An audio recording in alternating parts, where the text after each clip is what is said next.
আসসালামু আলাইকুম। আশা করি সবাই ভালো আছেন। visainformation.com এর পক্ষ থেকে সবাইকে জানাই অনেক শুভেচ্ছা।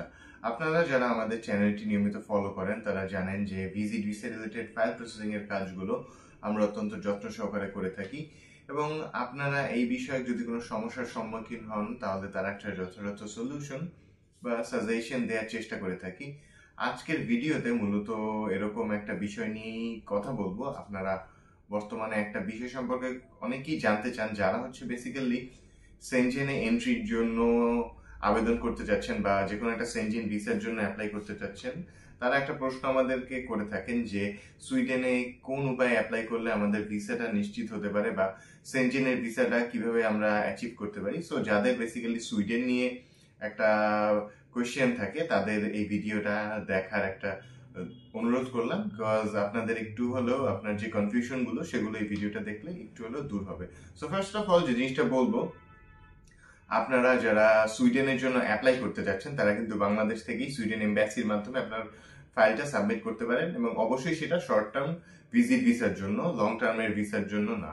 সো আপনারা যারা ভিজিট ভিসার জন্য অ্যাপ্লাই করতে চান তারা কিন্তু সুইডেন এমবাসির মাধ্যমে আপনার ফাইলটা সাবমিট করতে পারবেন এবং সেটা আমাদের এই ঢাকা থেকেই।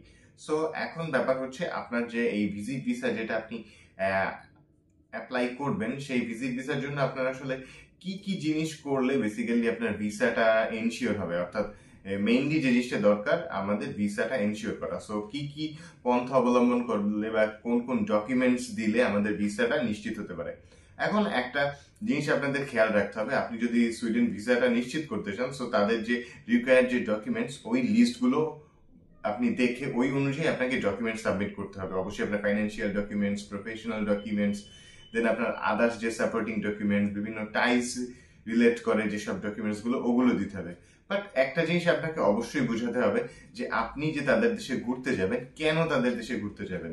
সো আপনার অবশ্যই একটা ট্রাভেল প্ল্যান থাকতে হবে, প্রপার একটা ট্রাভেল প্ল্যান যে আপনি তাদের দেশে যাবেন, এই কয়টা সিটি ঘুরবেন বা একটা সিটি ঘুরুন, তিনটা সিটি ঘুরুন, এটা আপনার একান্ত ব্যক্তিগত ব্যাপার। বাট আপনি যে সিটিগুলো ঘুরবেন ওই অ্যাকর্ডিং এ আপনার একটা ট্রাভেল প্ল্যান করতে হবে যে আপনি হয়তো 10 দিনের জন্য যাচ্ছেন, আপনি এই প্রথম 3 দিন এই সিটিতে ঘুরবেন, দেন আর একটা অন্য একটা শহরে যাবেন। সো এভাবে আপনার ট্রাভেল প্ল্যানটা করতে হবে এবং আপনি যদি হোটেল বুকিং যেটা দিবেন অবশ্যই আপনার হোটেল বুকিং থেকে আপনার যে টুরিস্ট প্লেস বা ভিজিট করার যে প্লেসগুলো, আপনি যে প্লেসগুলো ঘুরবেন যেগুলো মেনশন করবেন ওগুলোর ডিস্টেন্সটা যেন মিনিমাম থাকে, অর্থাৎ একটা মানুষ যেন আপনি যে ট্রাভেল প্ল্যানটা দিবেন ওইটা যেন এক্সিকিউট করা পসিবল হয়। অর্থাৎ আপনি ফিজিক্যালি যখন যাবেন ওভাবে আপনাকে প্ল্যান করে ঘুরতে হবে না, বাট একটা মানুষ যেন এই প্ল্যানটা দেখে বুঝতে পারে যে হ্যাঁ এই প্ল্যানটা এক্সিকিউট করা সম্ভব, অর্থাৎ ওই অনুযায়ী ঘোরা সম্ভব। অর্থাৎ একটা প্লেসের ডিস্টেন্স হয়ে গেল অনেক বেশি, বাট আমরা দিয়ে দিলাম যে একই দিনে আমি অমুক অমুক অমুক প্লেস ঘুরবো।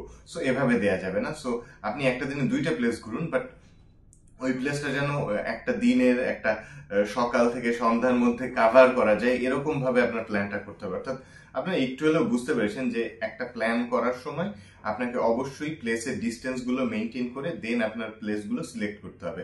সো আপনার এই ট্রাভেল প্ল্যানটা এখানে অনেকটা গুরুত্বপূর্ণ। দেন আর একটা ব্যাপার সেটা হচ্ছে আপনি এই যে আপনার ট্যুর শেষ হবে, আপনি গেলেন তাদের, তারা আপনাকে ভিসা দিল, আপনি ঘুরলেন, বাট তারপর আপনি আপনার দেশে ব্যাক করবেন কিনা, অর্থাৎ আপনি যে এই ট্যুরটা শেষ হওয়ার পর আপনার দেশে অবশ্যই আপনি ব্যাক করবেন, এর জন্য স্ট্রং ডকুমেন্টস আপনাকে সাপোর্ট দিতে হবে। আপনার যে প্রফেশনাল ডকুমেন্টস গুলো, আপনি ব্যবসা করলে আপনার ট্রেড লাইসেন্সের কপি অ্যান্ড অল, দেন আপনি যে আপনার দেশে এস্টাবলিশড আছেন এই জিনিসগুলো তাদেরকে বুঝাতে হবে। দেন আপনি যদি জব করে থাকেন ওখান থেকে এনওসি থাকবে, আপনি এসে আবার আপনার জবে জয়েন করবেন। অর্থাৎ মেইন যে জিনিসটা আপনাকে বুঝাতে হবে আপনি যে কারণগুলোর জন্য দেশে ব্যাক করবেন, অর্থাৎ আপনার ফ্যামিলি টাইজ, আপনার কান্ট্রি টাইজ, অর্থাৎ আপনার যদি কান্ট্রি টাইজ বলতে আপনার অনেক প্রপার্টিজ এন্ড অল, আপনার ব্যবসা আছে, এই সব জিনিসগুলো সবকিছু ডকুমেন্টস আপনাকে এজন্যই দিতে হবে যে আপনি আপনার ঘোরা শেষ করে আপনি আবার আপনার পূর্বের অবস্থানে ফেরত আসবেন।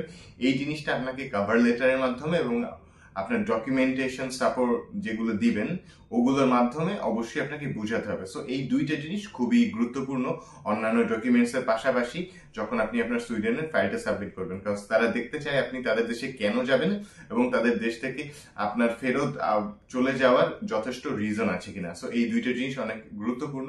আপনারা যারা সুইডেনের জন্য ফাইল সাবমিট করবেন তারা আপনার ফাইলটা রেডি করার সময় এই দুইটা ব্যাপারে একটু কেয়ারফুল থাকবেন, তাহলে আপনার ভিসাটা খুবই সহজে আপনারা পেয়ে যাবেন। আজকের ভিডিওটি মূলত এতটুকুই। সুইডেনের ভিজিট ভিসা রিলেটেড যে কোনো সহায়তার জন্য চাইলে সরাসরি ভিজিট করতে পারেন আমাদের অফিস, বা কল বা নক করতে পারেন স্ক্রিনে দেয়া নাম্বারে। সবাইকে অনেক ধন্যবাদ।